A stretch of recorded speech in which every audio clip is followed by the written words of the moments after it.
నమస్తే, welcome to MRN news. Palnadu జిల్లా గురజాల నియోజకవర్గంలోని పొద్దుగుట్ట పెన్షన్లు పంపిణీ చేసిన ఎమ్మెల్యే ఎరపతనేని శ్రీనివాసరావు.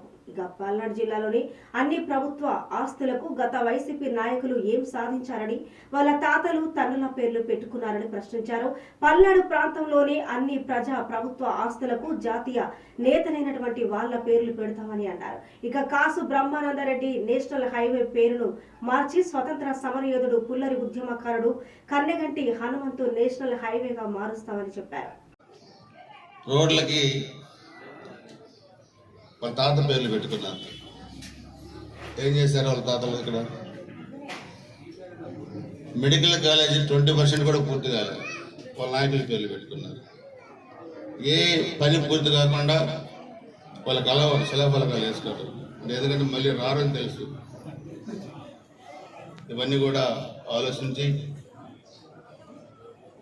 అందరితో కూడా మాట్లాడి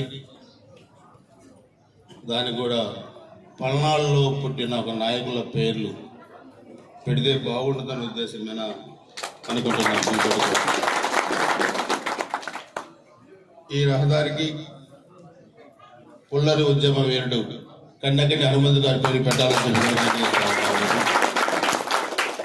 మెడికల్ కాలేజీకి రాజ్యాంగ నిర్మాత,